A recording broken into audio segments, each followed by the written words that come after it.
Hello, medical students and professionals. Today, we're covering an important topic in pediatric otolaryngology, congenital subglottic stenosis. This condition involves a narrowing of the airway just below the vocal cords and can present significant challenges in airway management for neonates and infants. Congenital subglottic stenosis occurs when the subglottic space, which is the narrowest part of the larynx in infants, is abnormally small at birth. It results from abnormal development of the cricoid cartilage or thickening of the submucosal tissue. This differs from acquired subglottic stenosis, which often results from trauma like prolonged intubation. Subglottic stenosis can be classified based on the extent of narrowing and the type of involvement. Membranous stenosis, where there is thickening of the subglottic tissue without structural changes to the cartilage, and cartilaginous stenosis, characterized by abnormal development of the cricoid cartilage itself, leading to rigid narrowing. Now, let's discuss the Mayer-Cotton grading system, which is commonly used to classify the severity of subglottic stenosis. This grading system is based on the percentage of narrowing relative to a normal-sized subglottic lumen in a child. Grade 1, less than 50% obstruction of the airway. Grade 2, 51 to 70% obstruction. Grade 3, 71 to 99% obstruction. Grade 4, complete occlusion or near total obstruction of the airway. This grading system helps guide both the prognosis and treatment strategy, with higher grades typically requiring more invasive interventions.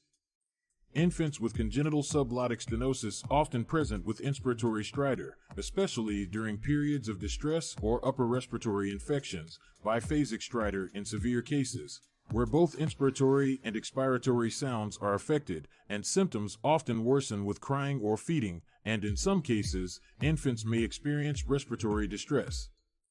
The gold standard for diagnosis is direct laryngoscopy and bronchoscopy, which allows visualization of the subglottic airway, assessment of the degree of narrowing, and classification according to the Mayer-Cotton system. Imaging such as CT scans or MRI may also help in complex cases to evaluate cartilage involvement and surrounding structures. Treatment depends on the severity of stenosis and the symptoms. Mild cases, grade 1, may be managed conservatively with close monitoring, especially if the infant is asymptomatic or has only mild stridor.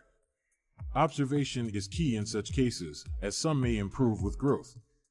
Moderate to severe cases, grades 2 to 3, often require endoscopic interventions. Options include dilation using balloon catheters or endoscopic laser resection of the scar tissue. Severe cases, grade 3 to 4, or those unresponsive to endoscopic treatment, may require open surgical procedures like cricoid split, laryngotracheal reconstruction, LTR, or cricotracheal resection, CTR. These procedures involve widening the subglottic space using cartilage grafts, with the aim of creating a stable and functional airway. Postoperative care often includes stenting in some cases to maintain the airway's patency during healing. Speech therapy and regular follow-up bronchoscopy are also crucial to ensure proper healing and to monitor for restenosis.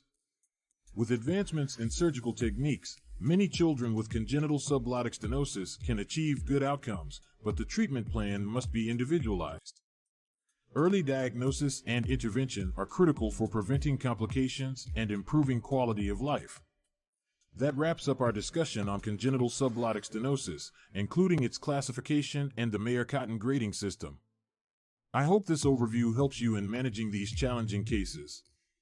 Stay tuned for more in-depth discussions on pediatric airway conditions, and thanks for watching.